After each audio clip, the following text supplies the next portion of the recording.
प्रिय विद्यार्थियों, आज मैं आपके समक्ष निराला की बादल राग कविता श्रृंखला की छठी कविता और राजे ने अपनी रखवाली की का पाठ विश्लेषण प्रस्तुत करने जा रही हूँ। बादल राग 6 अत्यंत महत्वपूर्ण है। डॉक्टर रामविलास शर्मा ने बादल राग शीर्षक 6 कविताओं में इस अंतिम कविता को सबसे अधिक महत्व दिया था। आप इस कविता की पंक्तियों पर गौर फरमाएं। तिरती है समीर सागर पर, अस्थिर सुख पर दुख की छाया। ये समीर सागर पर ही बादल तैरता है। आप देखते होंगे कि बादल जब तैरता है तो कभी दाएं होता है, कभी बाएं होता है, कभी ऊपर होता है, कभी नीचे होता है। किस लिए? इसलिए कि वह हवा के सहारे अपना स्थान परिवर्तित करता है। और यहाँ जो कहा जा रहा है अस्थिर सुख पर दुख की छाया, तो यहाँ अस्थिर सुख किसका है? यहाँ अस्थिर सुख है सामंतों का, शोषकों का। क्यों अस्थिर सुख है? क्योंकि जो शोषित हैं वे विद्रोह की मुद्रा में हैं। वे इस सुख को बहुत अधिक दिनों तक बर्दाश्त नहीं कर सकते हैं। इसलिए निराला कहते हैं अस्थिर सुख पर दुख की छाया। किसके दुख की छाया? जो शोषित हैं, पीड़ित हैं, दलित हैं। वे शोषकों के सुख को अस्थिर बनाने के लिए आकुल हैं, व्याकुल हैं। जग के दग्ध हृदय पर निर्दय विप्लय की प्लावित माया। शोषकों के द्वारा दिए गए कष्ट से सारे संसार का हृदय दग्ध है और पीड़ित है यह सारी दुनिया। और ऐसे में बादल जो है वह निर्दय विप्लव के रूप में, विद्रोह के रूप में प्रस्तुत होता है। निर्दय विप्लव किस लिए कहा गया है? क्योंकि विद्रोह यानी विप्लव जब निर्दय होता है तो वह इतना कठोर होता है कि रौंद डालता है वह शोषकों को। और ऐसे में कभी कभी होता है कि जो शोषित होते हैं वे भी कभी कभी इसकी चपेट में आ जाते हैं, लेकिन इस कारण से उस विद्रोह को रोका तो नहीं जा सकता है। फिर यहाँ 2 शब्द आए हैं, प्लावित और माया। वेदांत दर्शन से प्रभावित थे निराला, इसलिए कुछ ऐसे शब्द उनकी कविताओं में आते हैं जिसकी व्याख्या उस ढंग से करनी पड़ती है। यहाँ प्लावित माया का अर्थ है ब्रह्म की शक्ति, जिसके सहारे वह सृजन करता है, सृष्टि करता है। यहाँ बादल सृजन की भूमिका में है, सृष्टि करने की भूमिका में है। यह रणतरी क्या है? युद्धपोत है, भरी आकांक्षाओं से। और वह किसकी आकांक्षाओं से वह रणतरी भरी हुई है? तो जो किसान हैं, जो दलित हैं, जो शोषित हैं, उनकी इच्छाओं, आकांक्षाओं से यह रणतरी भरी हुई है। और यह रणतरी जब पार होगी तभी किसानों की इच्छाओं की पूर्ति होगी। वे जो चाहते हैं वो होगा। अगर रणतरी बीच भंवर में डूब गई या पार नहीं उतरी तो फिर किसानों का कल्याण नहीं है, शोषितों का कल्याण नहीं है और शोषक की स्थिति इसमें मजबूत होने लगती है। इसीलिए कवि कहता है कि यह जो रणतरी है, बादल रूपी रणतरी, वह दलित किसान, गरीब किसान, शीर्ण किसान, जीर्ण किसान की इच्छाओं और आकांक्षाओं से भरी हुई रणतरी है। घन भेरी गर्जन से सजग सुप्त अंकुर, उर्मे पृथ्वी के आशाओं से नवजीवन की। अब यहाँ देखिए, जब आप निराला की कविताओं का पाठ करें तो इस बात पर ध्यान दें कि कविता की पूरी पंक्ति समाप्त न भी हो तो बीच की पंक्ति पर जहाँ कौमा है, जहाँ पूर्ण विराम है, वहाँ आप अपनी बात को समाप्त करें और वहाँ से उसका अर्थ उठाए तब सही अर्थ तक पहुँच सकेंगे। उदाहरण के लिए आप इन पंक्तियों को देखें। घन भेरी गर्जन से सजग सुप्त अंकुर, उर्मे पृथ्वी के आशाओं से नवजीवन की। अब कहता है कवि कि नवजीवन की आशा से भरकर, तीसरी पंक्ति पर पहुंचना पड़ता है पाठकों को कि नवजीवन की आशाओं से भरकर यह जो पृथ्वी के हृदय में जो सोए हुए अंकुर हैं वे जग पड़ते हैं जब बादलों को गरजते हुए देखते हैं।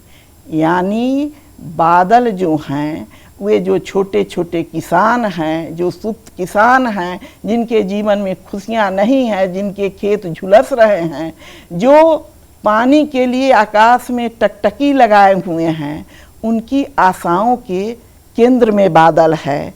इसीलिए जब आकाश में बादल मंडराता है, गरजता है, गर्जन करता है, तो जहाँ शोषक डर जाते हैं वहाँ जो छोटे छोटे किसान हैं, जो गरीब हैं, जो शोषित हैं, वे नवजीवन की आशा में उनकी ओर टकटकी लगाकर देखते हैं और पृथ्वी के हृदय में जो सुप्त अंकुर हैं वे जग पड़ते हैं।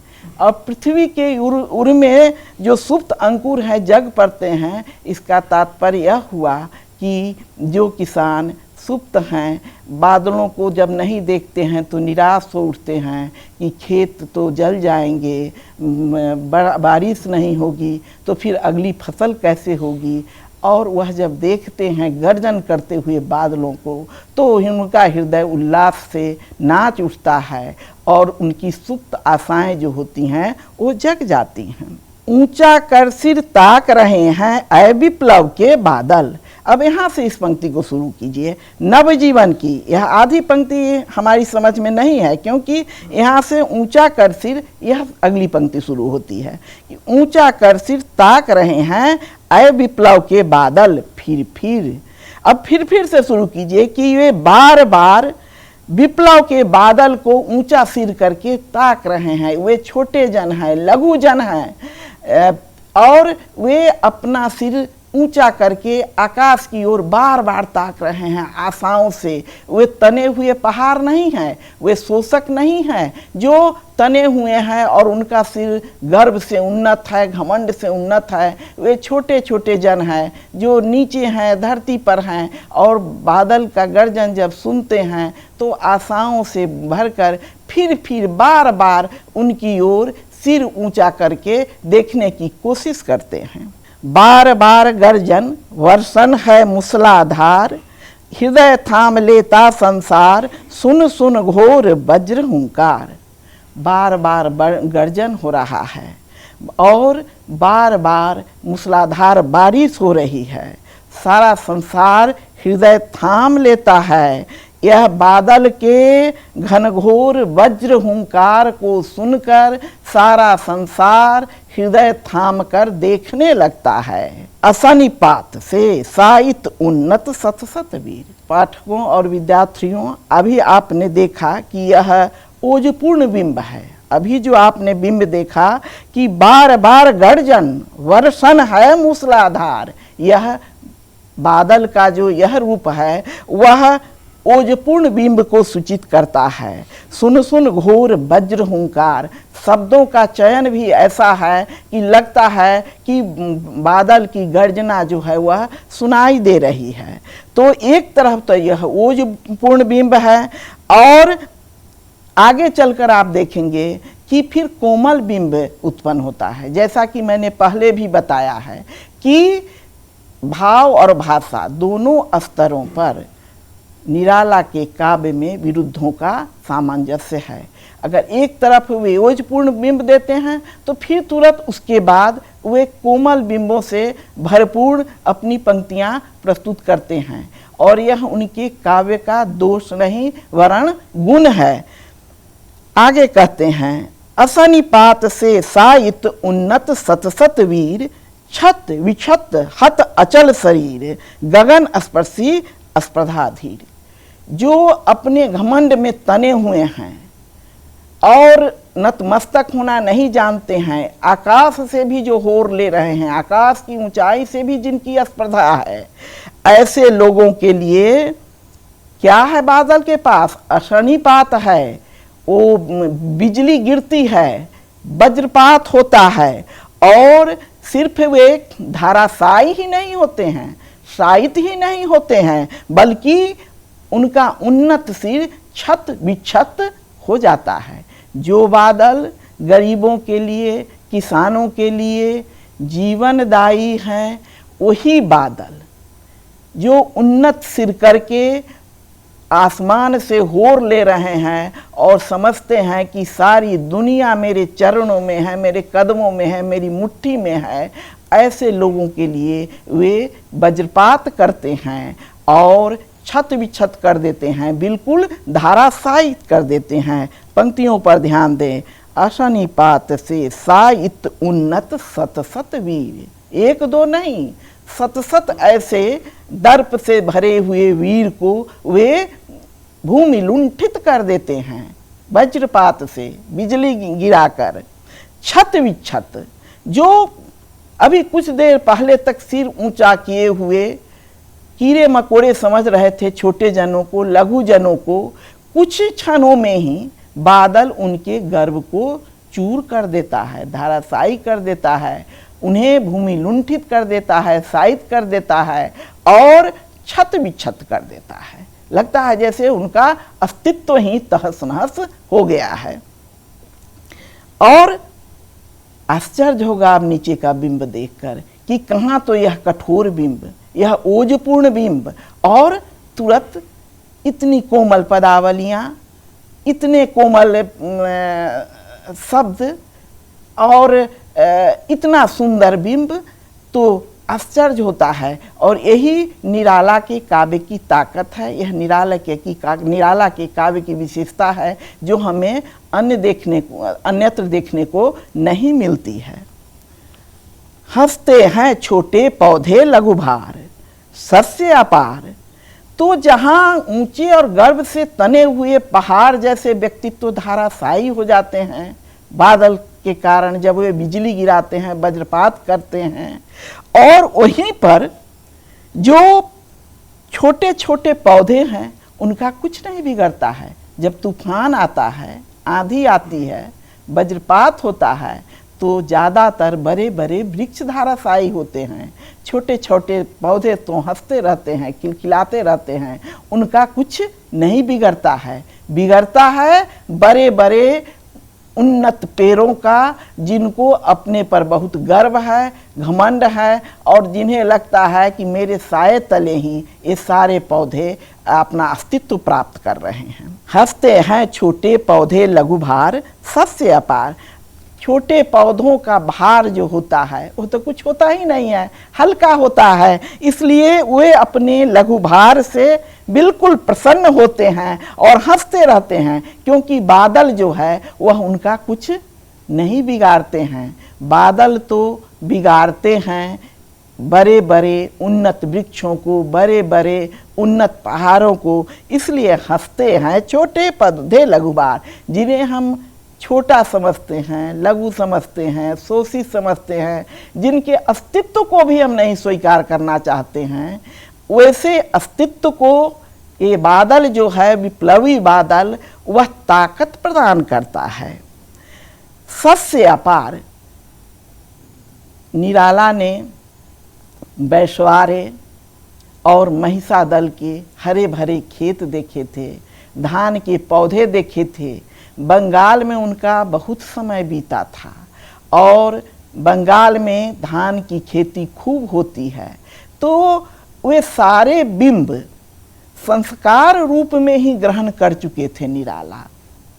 इसलिए वे बहुत अच्छे ढंग से इन बिंबों को हमारे सामने प्रतिबिंबित करते हैं और कहते हैं, हंसते हैं छोटे पौधे लघु भार, सस्य अपार।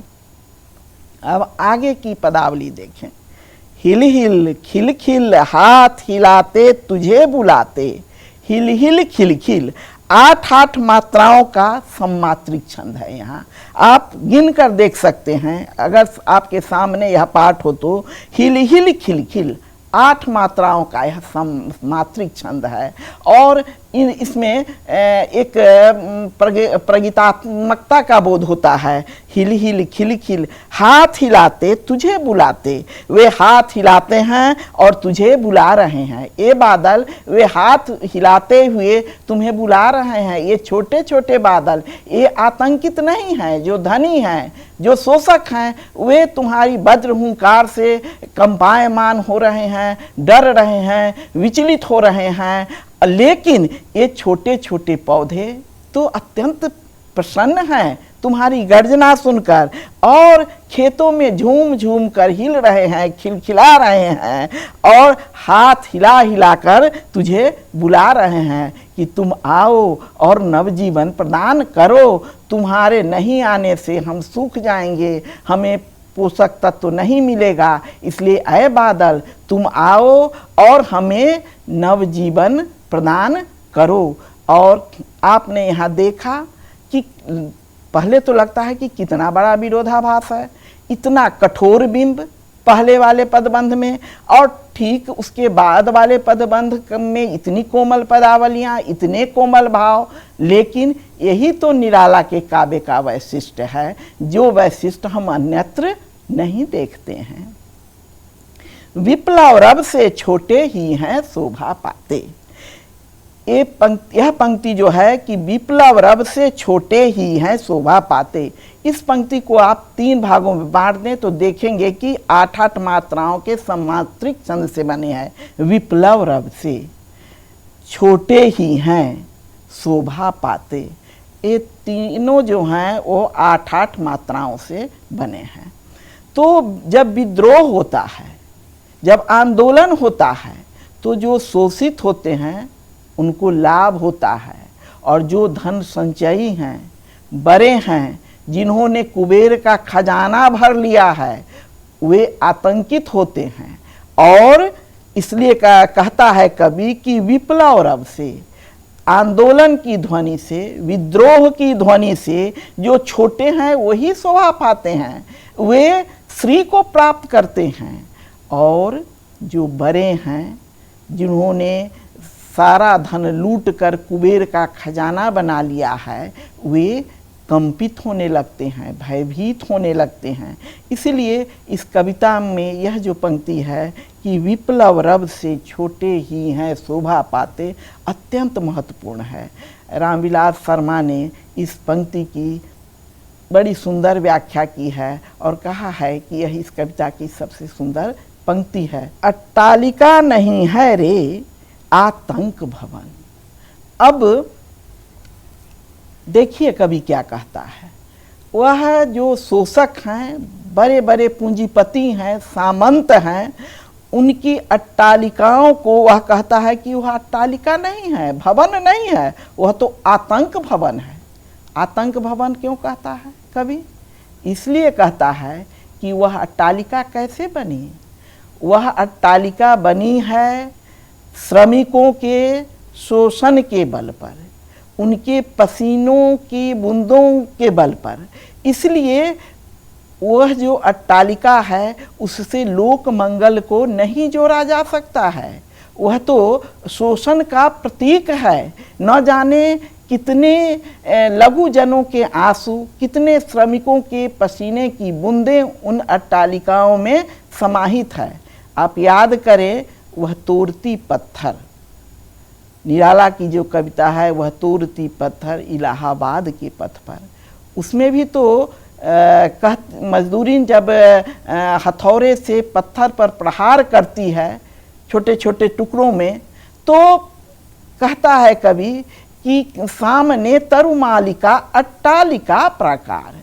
उसका सामान्य अर्थ तो है कि वह पत्थर तोड़ रही है, मजदूरीन है। एक प्रिय ग्रीष्म की चिलचिलाती धूप में एक पेड़ के नीचे, कैसे पेड़ के नीचे, जो पत्रहीन है, उस पेड़ के नीचे वह पत्थर तोड़ रही है और सामने की ओर देख रही है। तो कभी कल्पना करता है कि वह सामने पड़े हुए पत्थर को नहीं तोड़ रही है, देखने में लगता है कि वह अपने गुरु हथौड़ा से, बड़े हथौड़े से सामने पड़े हुए पत्थर को तोड़कर गिट्टियों में तब्दील कर रही है, लेकिन वस्तुतः वह सामने पड़े पत्थर को नहीं तोड़ रही है, बल्कि उस अट्टालिका पर प्रहार कर रही है, जिसमें ठंडे वातानुकूलित कमरे में लोग सोए हुए हैं और उस अट्टालिका के प्राचीर के भीतर चारों तरफ छायादार हरे भरे वृक्ष लगे हुए हैं। कितना बड़ा विरोधाभास है कि जो अंदर हैं, कुछ नहीं कर रहे हैं, वे तो छायादार वृक्ष के वलयाकार वृत्त में हैं, और जो पत्थर तोड़ रही है युवती, वह पत्रहीन नग्न गाछ के नीचे बैठकर पत्थर तोड़ रही है। तो वहाँ भी कभी कल्पना करता है कि वह पत्थर नहीं तोड़ रही है, बल्कि अपने गुरु हथौड़े से बार बार सामने की अट्टालिका पर प्रहार कर रही है। फिर यहाँ देखें कि अट्टालिका नहीं है रे आतंक भवन। अब यहाँ से उसका संबंध जोड़िए कि वह भी तो आतंक भवन है, जिसके कारण हम कल्पना करते हैं कि वह युवती पत्थर नहीं तोड़कर अट्टालिका पर प्रहार कर रही है, और यहाँ बादल जो है वह उस अट्टालिका पर प्रहार कर रहा है। तो वह अट्टालिका नहीं है, आतंक भवन है। वो आतंक उत्पन्न करता है शोषितों के लिए, गरीबों के लिए। सदा पंख पर ही होता है जल विप्लव प्लावन। यहाँ पर कभी कहता है कि पंख का अर्थ ऐसे कीचड़ है, लेकिन पंख का अर्थ यहाँ निम्न स्तर पर है। ये वर्षा जो है वह मुख्य रूप से निम्न जनों के लिए है, लघु लोगों के लिए है, छोटे जन के लिए है। तो सदा पंख पर ही होता जल विप्लव प्लावन। जल का जो यह विप्लव प्लावन होता है, प्रवाह होता है, वह लघु जन के लिए होता है। और क्षुद्र प्रफुल्ल जलज से सदा छलकता नीर। बहुत सुंदर प्रयोग है। यहाँ प्रफुल्ल शब्द जो आया है जलज के लिए, तो प्रफुल्ल कहते हैं प्रसन्नता को, किंतु प्रफुल्ल यहाँ कुसुमित से लिया जा सकता है इसका अर्थ, क्योंकि जलज जो है वह पंख में होता है, और उसे जब जल मिलता है तभी वह प्रफुल्लित होता है, खिलता है या प्रसन्न होता है। तो प्रस्फुटित कमल जल से ही तो अपना प्राप्त करता है पोषण, और जो पोषण प्राप्त करता है और जो जल प्राप्त करता है वह लगता है जैसे उसकी पंखुड़ियों से नीर के रूप में छलकता रहता है। अब आगे देखिए, रोग शोक में भी हंसता है शैशव का सुकुमार शरीर।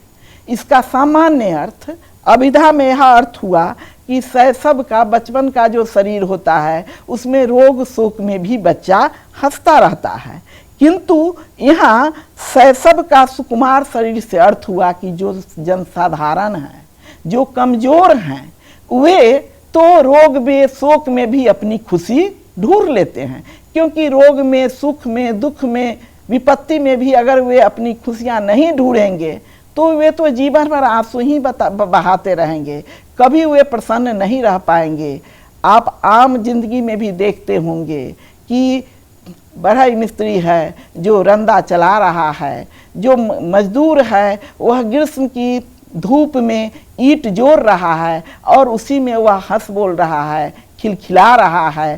तो यहाँ जो कवि कहता है कि शैशव का सुकुमार शरीर रोग शोक में भी हंसता है, वह सार्थक है। और यह छोटे और लघु जनों के लिए हैं कि वे जो छोटे हैं, वे लघु हैं, वे बड़े बड़े सुख की कल्पना नहीं करते हैं और अपने रोग शोक में, दुख तकलीफ में भी खुशी ढूंढ लेते हैं, खुशी हासिल कर लेते हैं।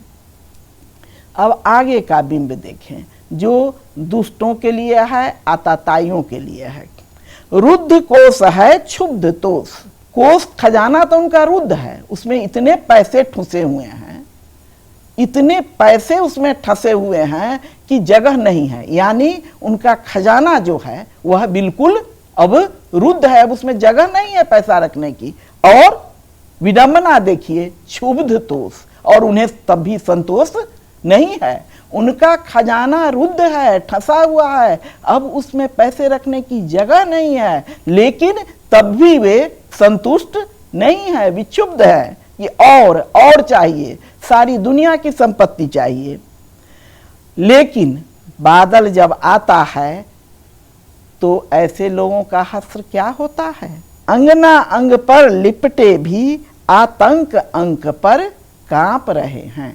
अंगना के अंग से लिपटे हुए, स्त्री के अंग से लिपटने पर भी वे बादल की गर्जना सुनकर भय से कांपने लगते हैं।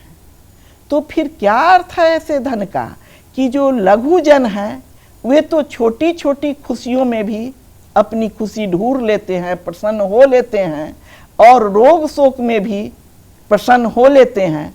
किंतु जो ये बड़े बड़े धनी हैं, पूंजीपति हैं, उनके खजाने अवरुद्ध हैं, उसमें पैसे रखने की जगह नहीं है, तब भी वे असंतुष्ट हैं और बादल की गर्जना सुनकर भयभीत हो उठते हैं, कांपने लगते हैं।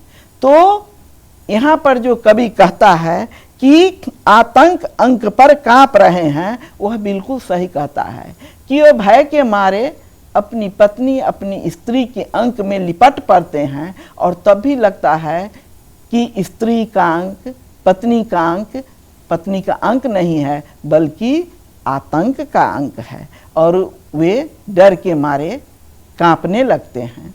एक तरफ तो छोटे छोटे जन हैं जो दुख में, शोक में भी प्रसन्नता ढूंढ लेते हैं, जीने का सहारा ढूंढ लेते हैं, और दूसरे तरफ वे बड़े बड़े पूंजीपति हैं जिनका खजाना भरा हुआ है पैसों से, रुद्ध कोष है, क्षुब्ध तोष है। खजाने भरे हुए हैं, उसमें पैसे रखने की जगह नहीं है, किंतु फिर भी उन्हें संतोष नहीं है, वे क्षुब्ध हैं। अंगना अंग पर लिपटे भी आतंक अंक पर कांप रहे हैं।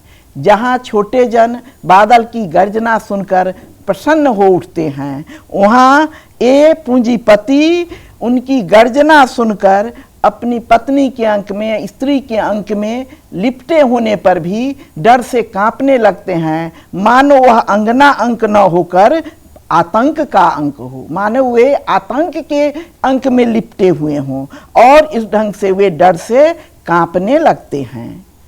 इस कविता का जो सबसे अंतिम बंद है, डॉक्टर रामविलास शर्मा जी ने कहा है कि यह अंतिम बंद सबसे अधिक महत्वपूर्ण और अच्छा है। जीर्ण बाहु है। उसके पहले आपने देखा कि जो पूंजीपति हैं वे डर कर अपनी आंखें और अपना मुंह ढक रहे हैं, अट्टालिका के भीतर सोए हुए हैं, पत्नी के अंक में सोए हुए हैं, और तब भी त्रस्त होकर, भयभीत होकर अपनी आंखें और अपना मुख जो है वे ढक रहे हैं। दूसरी तरफ वे छोटे छोटे किसान हैं। जीर्ण बाहु है, शीर्ण शरीर, तुझे बुलाता कृषक अधीर, आए विप्लव के वीर। और जहाँ पूंजीपति डर रहे हैं, वहाँ जो वे छोटे छोटे किसान हैं, जिनकी बाहें कमज़ोर हैं, जिनके शरीर में अब कुछ नहीं बचा है, मांस भी नहीं दिखता है, लगता है वे कंकाल मात्र हैं, शोषकों ने उनके शरीर का सारा रक्त मांस मानो चूस लिया है, ऐसे शीर्ण शरीर वाले और जीर्ण बाहु वाले जो कृषक हैं, वे अधीर होकर बुला रहे हैं बादल को, ये बादल जल्दी से आओ और हमारे जीवन में खुशियाँ लाओ। तो कितना विरोधाभास है। जो धनी हैं, शोषक हैं, वे डर रहे हैं, जो शोषित हैं, गरीब हैं और कंकाल मात्र रह गए हैं, ऐसे किसान अधीर होकर, बेचैन होकर बादलों को बुला रहे हैं, उनका स्वागत कर रहे हैं। ऐ विप्लव के वीर, तुम विप्लव के वीर हो, तुम ही आकर विद्रोह करोगे, आंदोलन करोगे, विप्लव करोगे, तब इन किसानों की स्थिति में, इन शोषितों की स्थिति में सुधार होगा। चूस लिया है उसका सार, हार मात्र ही है आधार, ऐ जीवन के पारावार। अब उनके जीवन में क्या बचा है? कुछ नहीं है, सारा उनका चूसा जा चुका है। शोषकों के द्वारा, पूंजीपतियों के द्वारा उनके जीवन का सार तत्व सोख लिया गया है। हार मात्र ही है आधार। अब यह जो कंकाल बचा है यही उनका आधार है और कुछ नहीं बचा है उनके पास। ऐ जीवन के पारावार, कितनी अच्छी पंक्ति है कि ऐसे में जिन किसानों के शरीर का रक्त मांस चूस लिया गया है, जिनके जीवन का कोई आधार नहीं है, मात्र उनके कंकाल के सिवा, ऐसे में वह बादल जो है वह उनके जीवन का पारावार है। आज के संदर्भ में भी देखें तो यह कविता कितनी महत्वपूर्ण है। आप दिन रात सुनते हैं कि किसान आत्महत्याएं कर रहे हैं और लगता है कि ये किसान क्या है, वही उसी गोदान के होरी की संतानें हैं। किसान होरी ने आत्महत्या नहीं की थी, लेकिन वह आत्महत्या के बराबर ही था। और ऐसे किसानों के लिए यह बादल जो है वह जीने का सहारा है। और जो उच्च कोटि की कविता होती है वह कालजयी होती है, वह हर काल में प्रासंगिक होती है वह कविता। और आप खुद विचार करें कि यह कविता आज भी कितनी प्रासंगिक है। यह किसान की समस्या को दिखला रही है। और आज जब हमारे देश के विभिन्न प्रांतों में दिन रात किसान आत्महत्याएं कर रहे हैं, और ऐसे में उन किसानों की स्थितियों पर चित्रित यह कविता अत्यंत महत्वपूर्ण है।